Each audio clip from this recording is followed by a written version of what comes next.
sразу aytyapsan, shunaqa bo'lmasligi uchun nima qilish kerak? Shuni juda ham o'rinli savol. Опушение bo'lmasligi uchun og'ir ko'tarmaslik kerak, nagruzkalar qilmaslik kerak. Endi nimadan keyin kelib chiqadi? Darajasi bor. Ana o'sha yengil darajadagi paytida mashqlarni bajarib yurish kerak. Tushmasa kegil mashqini qilish kerak ayol kishi. Mishsalarimizni doimiy harakatda bo'lib tursa, o'shanda shu holatni ushlaydi. Xohlaymizmi, yo'qmi, bizani tanamizni, terimizni, mishsalarimizni yoshligi umrbodga berilmagan. 25 yoshdan keyin qo'yib yuboradi o'zi.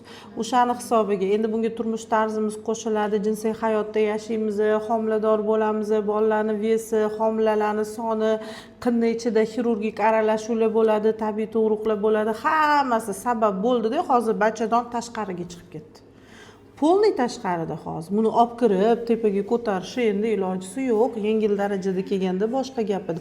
Bu onkologiya masalan yurib shaykada muammo bor, to'g'ri. Shaykada displaziya holat ketyapti, lekin rak emas. Uni bachadon bo'ynini o'zini men kesib kanizatsiya qilsam, unga pul to'laysizlar. Ozgina vaqt o'tgandan keyin bu уже polniy tashqarida turibdi-yu matka. Или butun umrga qancha umrlari bo'lsa, o'sha matchniy kalsiy bor. Shunda yuradilar, uni qiynalib ketadilar. Har hafta uni ichini tozala, yuv, обработка qil, yana qo'y.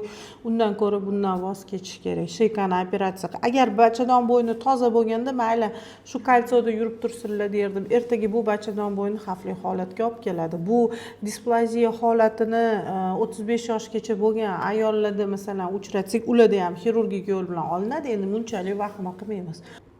Mashincha qismi tashqarida. Sizda ham retrofleksiya ekanda, o'zi ham matka qiyshiq ekan, o'shani hisobiga bachadon bo'yni hali chiqqani yo'q, mana bunaqa bu tarafi tashqarida turibdi. Xo'p, endi buni nima qilamiz? Agarda mana bu joyingiz yaxshi bo'lganda edi, bachadon bo'ynida aytdingiz-ku, onkologiyaga jo'natishdi deb. Mana bunaqa holat bo'lmaganda edi, mayli matchniy kalsiy qilib, buni bir narsa qilib olib yursangiz bo'lardi. Endi u kalsiy ham sizni qiynab qo'yadi. Har hafta borishingiz kerak, ginekologga kalsiyni oladi. Bu hozir mana ichingiz kelganda kuchanasiz-ku, yana chiqadi bu tashqariga.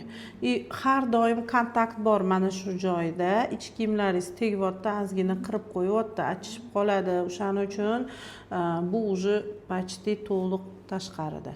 Shuning uchun buni olib tashlash kerak. Endi uni joyiga qo'yganning foydasi yo'q. Mamtingiz yaxshi bo'lganda kalsiy yozib berardim, matchniy kalsiyda ishlatib turardingiz. Endi yo'q.